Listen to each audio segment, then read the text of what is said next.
Hello, and welcome back, dreamers and believers, family and friends. It's Florence again, and this is Fireside with Florence, the show where we peel back the public persona and explore the life journeys of people of African heritage. Join me today as we welcome our guest for the episode, Fred Alale, the chair of the African Music and Cultural Festival.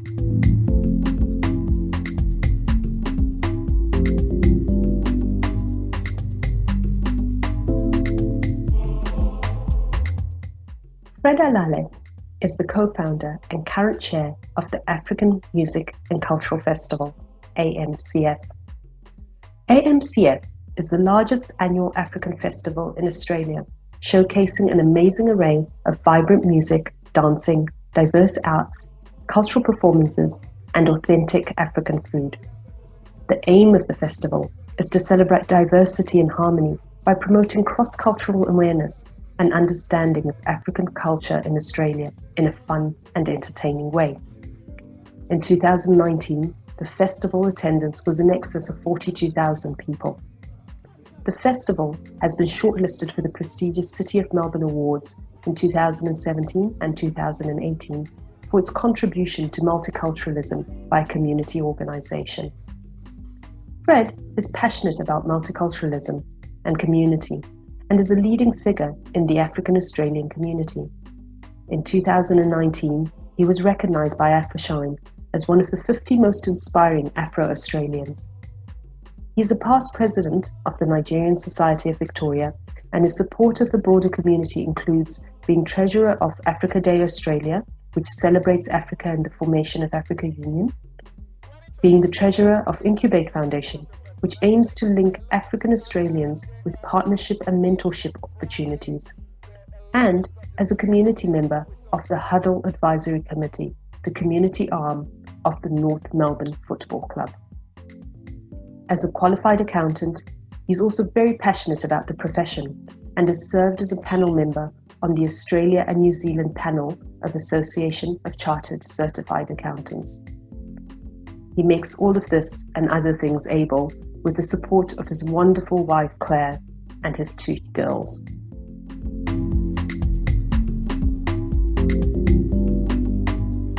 Welcome back, everyone. Thank you so much for joining us. Today I'm very excited to have the chair of AMCF, Fred Alale, with us. Fred, welcome on board. Thank you. Thank you for having me. No worries. Okay, so to start us off, Fred, would you like to tell us a little bit about yourself? Who is Fred? So I'm the chair of the African Music and Cultural Festival, AMCF. I am very passionate about community, about lifting capacity within the community. I'm passionate about getting involved in initiatives and projects that bring the community together. And when I say community, I don't just mean a segment of the community, the African community. I'm talking about the entire community.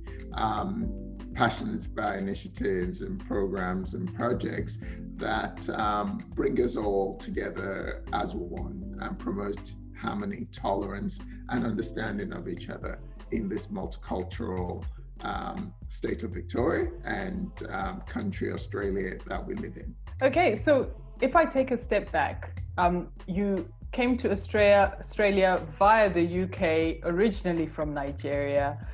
Talk us through that journey. How did you end up in Melbourne? I was born in Nigeria, and so I migrated to the UK in 1995 and progressed on to university to study there, accounting and finance. And whilst at university, I was very active. I was a rep for my course, for the accounting and finance course. I was later the faculty board rep for the business school, and graduated university with first class honors in accounting and finance, and also a prize and award for the most outstanding student of my year. So that was good. And I guess I probably set I deliberately, when I went to university, that look, I want to be involved in university in representing my course mates and the faculty. So I was an advocate even at that level. And then in university too, I also had this at the back of my mind because I was an international student in the UK then. So, and I knew at the end of my university, I would be competing out there for jobs with people that had permanent residence or citizens of the UK. Yeah. And I also had ambitions to say, look, I'd like to actually work for like a big four accountancy firm, like, PwC, KPMG, EY, and Deloitte, at least one of them then. So, finished university and I applied to all those big fours and a few others, and none of them took me. No positive response from them all. And I could understand that because even at that point they needed to apply for a work permit for me, and so they would rather go even through the filtration process, because do you have a right to work in the UK, and so on. At that point when you tick no, and so on, so you go into the other bin. Didn't even get some of them didn't respond or whatever, but anyway, that was it. But I had a small company all the way in Bristol that I applied to, and they were willing to take some academic qualifications and so on, and they were okay, we'll take a work permit for you, and they were paying me very, very small amounts compared to what others would have been paid. But for me, what I needed was experience. So talk me through, was it always accounting for you? Did you always have an ambition to go into accounting? It was always accounting because I remember my sister's boyfriend, elder sister, she's 10 years older than me, used to work for the Central Bank of Nigeria then, and he was a chartered accountant, and I just loved everything he used to buy. The suits. Oh, wow. So cool. And all he talked about, and he worked for this prestigious organization, and because he was a chartered accountant, and and I just fell in love with it from then, and thought I want to be a chartered accountant too. And and so I think I've always focused on it and always knew that was what I wanted to do. And for me also, and I guess when I got to university, it came naturally to me. Accounting came naturally to me, and so much so that when I talked about those awards at the end of the year, even I got awards in between, like I got a DP Connect accounting prize for, I think it might be accounting principles. I've got all the things. And I was the only one in the history of the university, of the faculty, that scored 100% in my debit and credit. Wow. Yeah. I enjoyed it and it came naturally to me. And so, that's why accountancy. Yeah. And so how did you end up from the Bristol firm into Big Four? Because you're one of the few people I know that's managed to tick all three of the four Big Four in your career. Yes, absolutely. So look, so with the Bristol firm, I was with them about 5 months. But in my 4th month, I passed my exams. Went to tell them, hey, I got my exam. I passed my exams, and so on. Oh, great! And they gave me a £500 pay rise then. And so when they did that to me, I just felt, I didn't feel valued by these people. And I just thought, look, I've always got this vision. Again, I know where I still want to go. And I've got 5 months of experience then, and more experience, and I'd already passed all my exams. I just spoke to a recruitment consultant in the finance field there. This is my skills, this is what I can offer, and so on. And they said, okay, well, look, and then there's this opportunity that came with Screwfix Direct, which is like equivalent of Bunnings. They do trades and tools for the trade, essentially. So they needed a management accountant, and I went and interviewed from there, and cool, they offered me the job. And so with 5 months experience. So that's how I moved with my 5 months experience, but I was a past finalist of an accounting firm. It was good. It was great experience. I learned more about the balance sheet, the profit and loss, how to run a company from a finance point of view, and it was a large organization. So they were growing so rapidly too, and they then said, "Oh, Fred, we want you to focus only on the margin side of things, so just on the part of the P&L." And I just thought to myself that, look, whilst I finished my professional accounting exams, and whilst they offered great perks, they had offered final salary. But for me, I was like, no. I could be an expert in the margin. I wanted to own the entire P&L. I wanted to own the entire balance sheet. I wanted to get a really good grounding and understanding of accounts and finances of the company. And that wasn't going to give me that experience. So after working with her for about 4 years, I just thought, okay, well, I need to move again. And so the other thing there is being able to back yourself and being able to define what you want in life, and when something doesn't work for you, and so on, being confident enough to take that next step and say, well, I'm ready to take my career to that next level, or look for something else that will suit that long-term vision of what you want for yourself. And then I moved again, and I joined another a big company, but a subsidiary of a big aerospace company that made aircraft parts. So Doncasters is their name, in Chard, in the southwest of England. So I joined them as like a financial controller and direct number 2 to the financial director.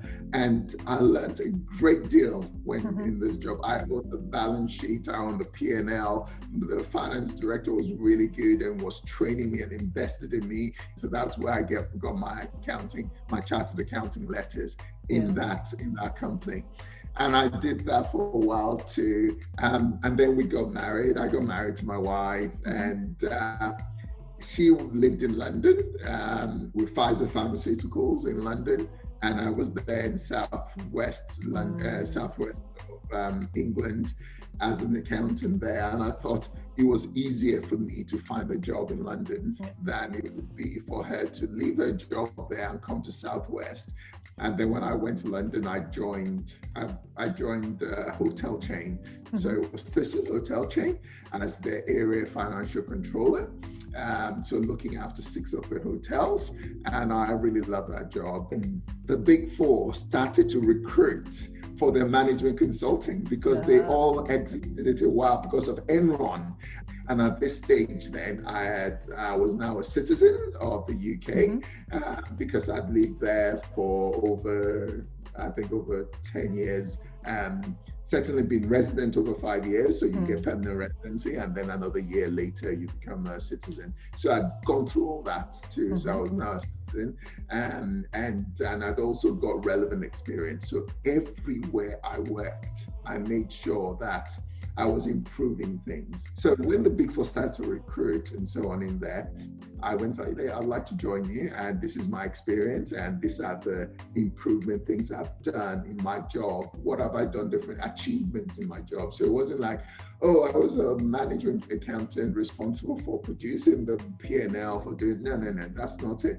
What sets you different is like, oh, whilst I was there, I reduced the monthly reporting period from 10 days to 5 days, so half it because of the automation. Wow, okay, yes, because EY then, in their area, when they go to businesses, that's what they help them do. They help them improve their processes and work better.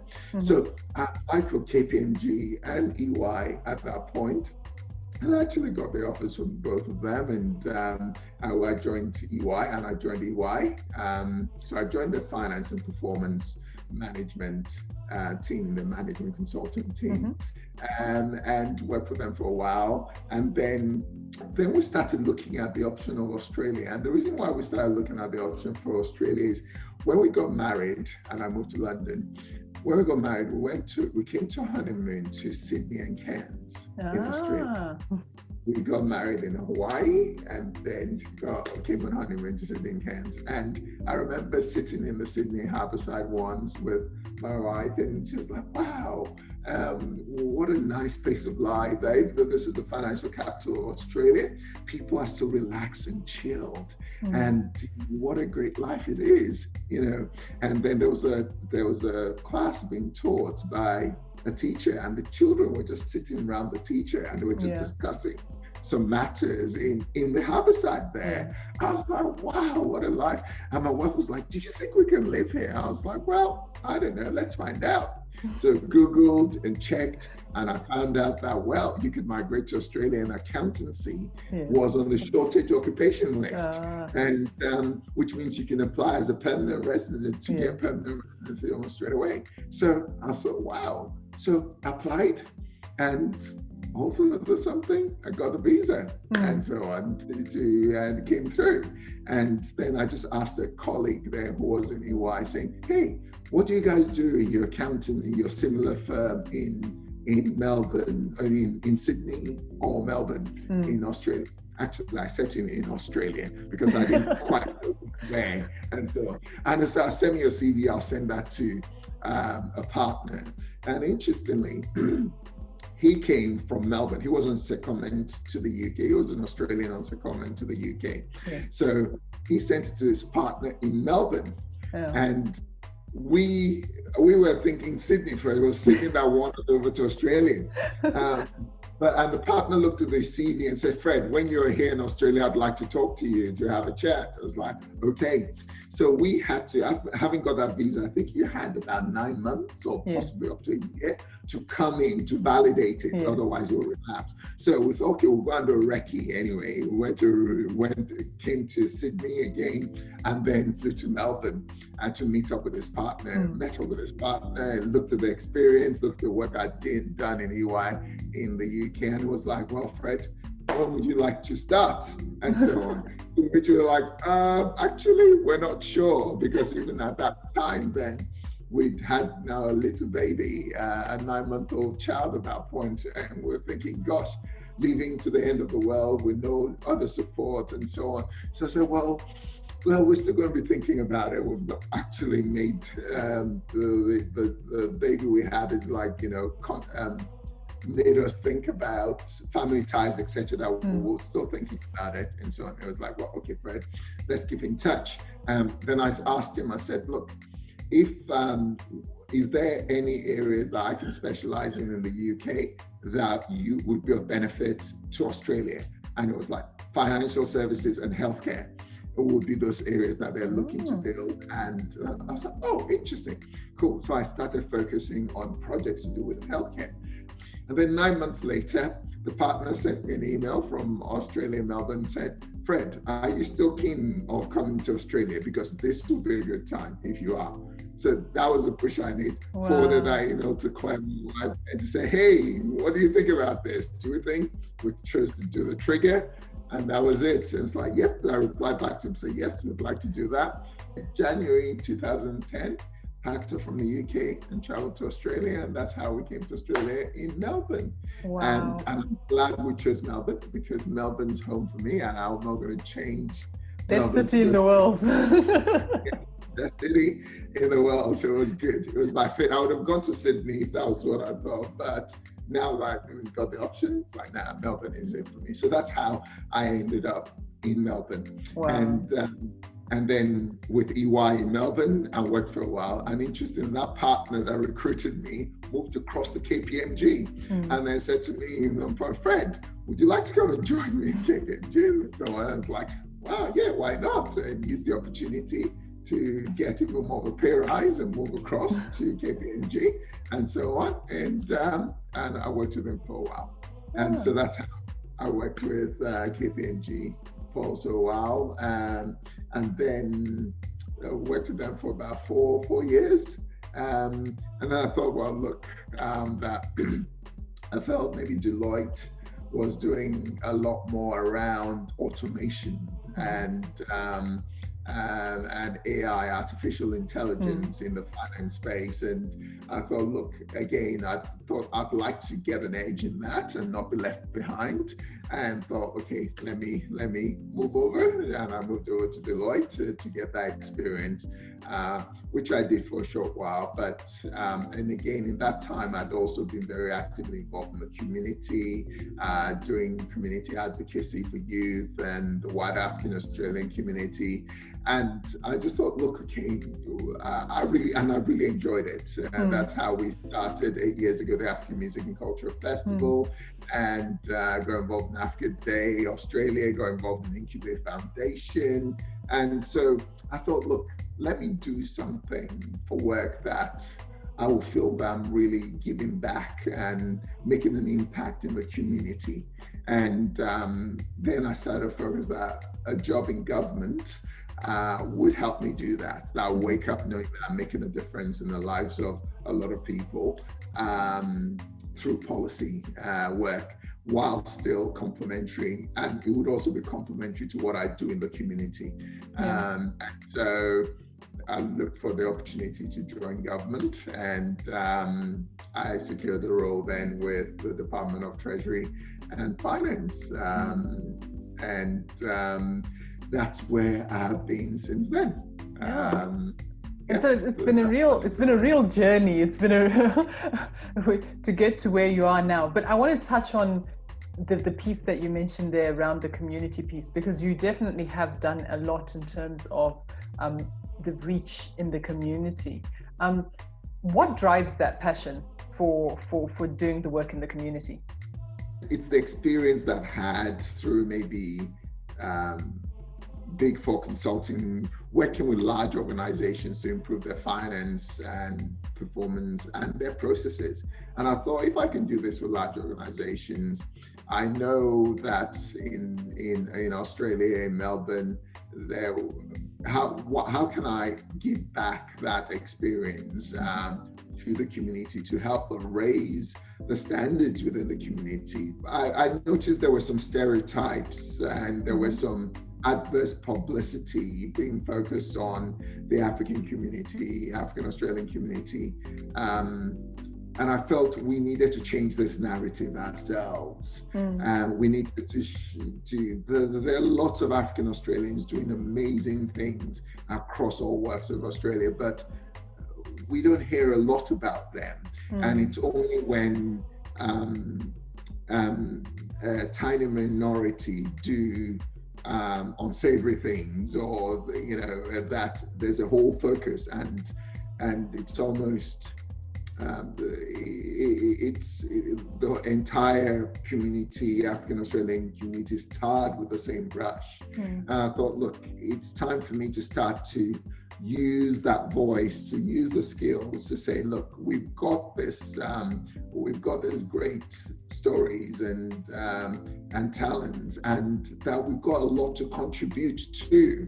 So to start to engage with institutions to say, hey guys, we've got talents in here. We've got some really very clever African Australians in university and doing different things, and they just need to be given the opportunities. And for some reason, they're not African Australians are not well represented in government, in top government jobs, even in government as a whole. They're not well represented in established companies out there.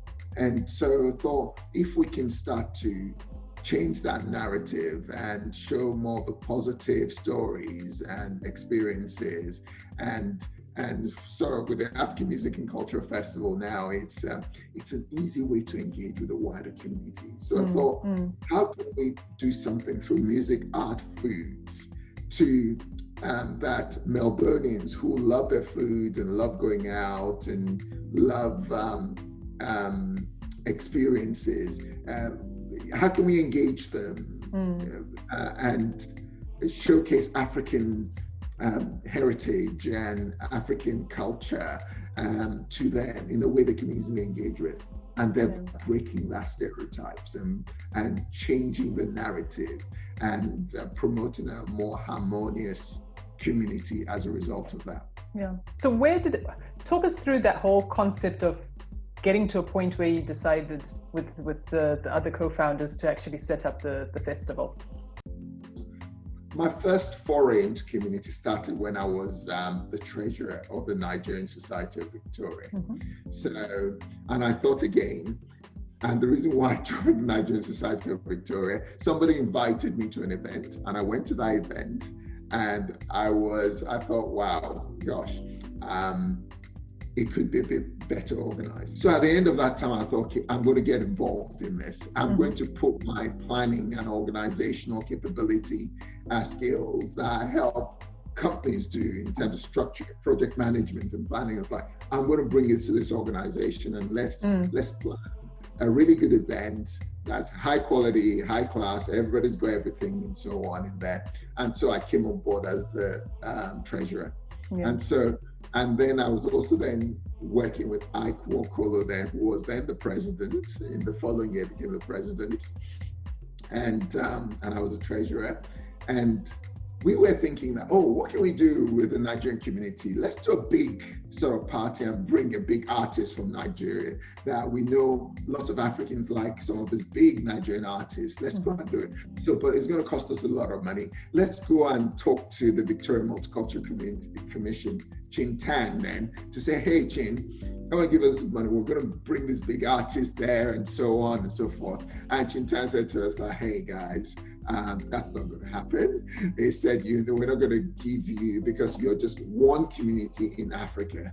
And so now we're not going to give you that huge amount of money to go and bring an artist. He said, whereas if you were now thinking of doing something for the entire African community, because he said in his view that he's not seen, actually used this word, that the African community in his views lacked capacity and that thing. And he said, and so that was one thing that rang in my head. We lack capacity. Of course we lack capacity. And so he said, because when they do, he said, when we do a lot of things, events and so on, that it's always fragmented, it's not well organized and so on. And I said, if you can bring the skills, like, you guys are professionals, and if you can bring your skills and help the wider African community do something that brings Africans together, that will be something he will be supportive of and will be there. I would say, what if we do like a music festival that we know we've got a lot of, we like our dance, we've got moves and so on, that, what if we do something like that and bring the entire African community together, do it in a nice place, like, in like Federation Square, in a central place, and big and well organized, and that bring good minds, organized by African Australians that are, professionals in their own fields, and bring people together to do something great. I thought, wow, why not? And so on. So that was where the idea was birthed, really. Okay. And then we now left the idea again for at least over a year since then. And then I became the president of the Nigerian Society of Victoria. And then Uche Njoku became the vice president of the Nigerian Society of Victoria. And then Uche then called me, like, I think about 9 months later, said, Fred, you've been talking about this vision for a while. It's time for us to make it happen. And we should make it happen. And yeah, so he was the push that said, Fred, we need to make it happen. Let's start planning for it. Let's start making it happen. And so we then went in then to actually do, like, grants applications, speak to people, and then get a team together, including a team inclusive of all other wider Australian communities, a steering committee, got some amazing people such as yourself, Lawrence, on board as a treasurer, and so on, and then started to then make these things happen. And then we birthed the festival in the first year.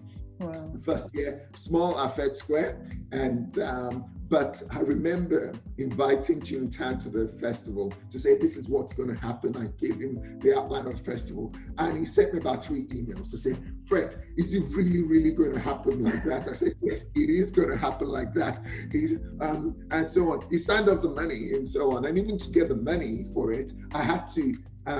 He was still doubting. I had to bring in a team of, like, some African community leaders like, Steven Sibanda was there. At that point too, we had Dr. Rametsi, I think, was there, and a few other African leaders. And also I got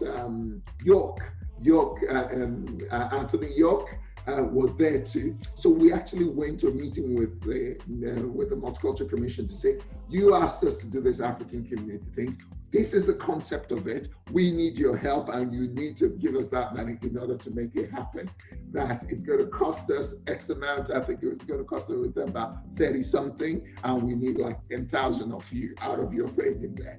And so, we got him to sign. He signed off. He gave about 10,000 grant in there. And then we went to speak to Victoria Police too. So Victoria Police, you've always wanted to be involved and engage the African community. This is a great opportunity for you to come on board, and so on. We got them again as a big sponsor. They came on board in there. That's how we got that AMCF off the ground from the first year too. Wow. And also got some support from some from the Nigerian community too at that point to say, hey guys, because I was the president then and so on, that hey, we want to do something for the African community and so on, and it'll be good. And we would offer, obviously recognize the Nigerian Society of Victoria and thank them for it. You can have your logo on the banners and so on, as sort of, helping to make this happen. So we went from the first year where I think it was about 32,000 to just last year when we had over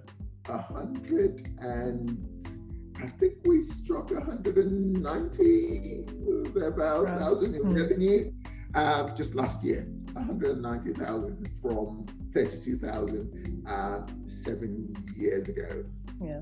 Slayton Gordon, Victoria Police, VMC, are one of the key people that helped us get off the ground. And interestingly, they continue to support us year in, year out. And so because we continue to deliver for them. So that's what I love about the African Music and Culture Festival. The aim is to grow the African Music and Culture Festival to be the equivalent of like the Notting Hill Carnival that happens in London, where over 1 million people attend. I want us to get to a stage where people will take holidays. We're going to Melbourne for the Africans Festival that's happening at Melbourne that weekend. And in that weekend, there's nothing else going on in the city because, apart from the African Festival, we are ecosystem on our own and attracting millions of people into the city. That's where we want to go with the African Music and Cultural Festival. No, I like it. And we're well on our way. Yes, and so, we are. But talk to me about challenges. The challenge has always been getting people in the first place, or either to get involved in the first place. So the biggest challenge I guess we've had, and we continuously have, is it's a big, large event and it costs a lot of money to deliver. And some of those costs you need to even commit to earlier on in the project. Like the venue is a big cost and the audiovisual is a big cost. So even before you line up your sponsors, you need to, commit to a few of those type of things. So that's a challenge and so on. And having to reapply for funding, either through the relevant grants and also the sponsors to come on board. So that's the constant challenge, to keep your sponsors engaged, to keep your sponsors happy in what they're supporting. So the challenge there is to build a long-term relationship with your sponsors and your supporters. So that's been one of the number one challenges in there. And I guess the model we've gone with is we always deliver what we say. We also, when we bring our sponsors on board, we don't just ask them for money to do a festival. We ask them to say, hey, how can we partner with you throughout the entire year that will help you meet your own objectives? How can we leverage our platforms to help you meet your own objectives as an organization?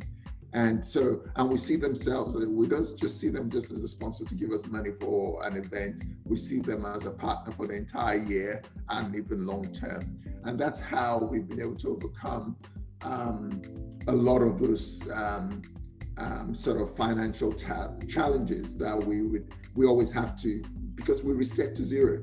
We're not for profit organization, so we get the money and so we spend it on the festival, it almost go down to zero and so on again, and then having to build it up again for the next year. The initial challenge was also getting the right team, because it's important to have a really good team who had a passion for making something happen, because it's also all done by volunteers. So, and we're doing a high quality, high caliber event. We need high quality, high caliber individuals to help deliver it.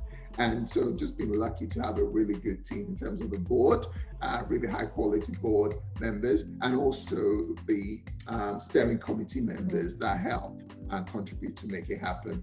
So that's been the challenge with in terms of getting the right, making sure that the team is engaged and are motivated to continue to deliver this excellent product. Yeah. And so my next question is just about you. And obviously there's so much that you do within the community. You're in a lot of places doing a lot of stuff, plus a full-time job. Yes. Family.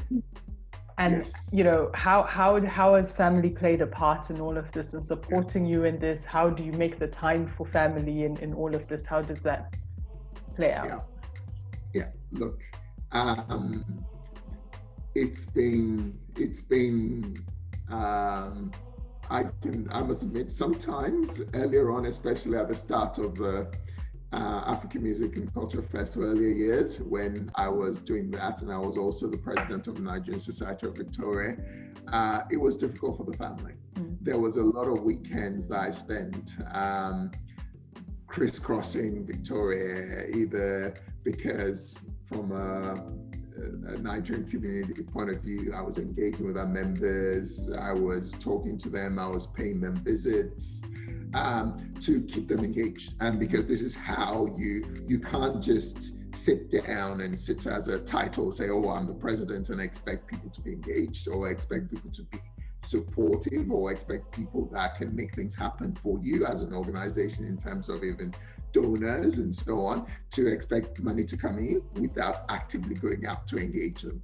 And so I was always out there, I was always on the road, usually sometimes with my young children then, wife and so on. So there was a bit of a challenge, and then also then starting AMCF and focusing on AMCF at that time, and the constant engagement with sponsors to keep them on board. And even if they do 1 year, you need to still re-engage them again for the next year and have those chats to them, meetings with them, etc., and so on. So when I left that role as a president, I could now focus more on the African Australian initiatives and do them better. And actually, I've been seeing those results, because we've then been able to improve like our revenues and more engagement, etc., as well as with the team. But I've also made sure that I spent a bit more time with the kids. I've been actively involved. So now my weekends are not quite as taken up in driving all over the place. I can do more things with the children. And also from my wife's point of view too, she's also passionate about the community. So it helps to have someone that's understanding of the community and wants to give back to the community. And so she gets involved too in the African Music and Culture Festival to help as part of the steering committee area there. So that's been good. And the children also understand what Daddy does. And when we do festivals, they're there. And I know Lily, my little one, served with one of the food vendors, Taste of Senegal. And she's there and she loves it. She still talks about it and says, Dad, when do I go back? I want to go and work with my boss there in Taste of Senegal and so on. So getting them involved, and also appreciating why we do this in African culture and so on in there. So I now see it, so I get them involved in it. Although I guess I've got more time for them, I spend more time in their weekends and evenings with them. But yes, it has been a fine balance in ag, but it's also important to bear in mind the fact that you need to spend some time with the children and your wife and the entire family with it. So I've been doing a lot more of that, but also getting them involved in it in the passion. Yes, that helps definitely. Okay, so if you think about any sort of advice or words of wisdom or any books that have influenced you, what would that be? What would you share? There is this saying that, there's one thing that I always have, that it's not what happens to you, it's how you deal with what happens to you that matters. Okay. For me, it's always important to bear in mind how you react to what happens to you. And how you react is far better and can lead to a more positive outcome in a situation. So I guess it's another way of saying I try to make the most of the cards I'm dealt, and I try to make the most of whatever situation I find myself in, rather than be overcome or let myself be overcome by the negativities of what's happened. And I think that's a really good philosophy in saying, and also something about looking for opportunities to be better at what you're doing, or to do better at what you're doing. It's not enough for me to say, okay, well, something was successful. Yes, let's analyze what was successful about that and let's learn from it. If something is not successful too, I want to be reflective and saying, okay, what was my part in that, and what could I have done differently in that? I think failures is a good learning opportunity, as long as people are ready to be self-aware and reflective of things that happen and saying, okay, well, that didn't quite work out well, and what could I have done differently? So this is something that has been even a learning point for me. Successful people need to be guarded when it comes to their emotions and how they express them. Be guarded in how you say things, because once you've either typed it out or said it out, it's difficult to get back. And avoid escalating matters as much as possible, keeping that professional tone in what you have. Just bearing in mind that just anybody reading what you've written or hearing what you said without enough context, would they still think that you're acting professionally when you're talking? But again, these are things that people learn and develop as they go. And true. That's one of my key learning things in there, about being control of your emotions. No, but thank you very much for that, Fred. And there's still so much more to unpack, so we will do that at another time. But thanks so much, really appreciate it. Well, I hope you join us for AMCF this year. Check out the notes to see when it's happening, and we hope to meet you online. Thank you so much for joining us again. Be sure to hit like and press subscribe, and we look forward to seeing you next time on Fireside.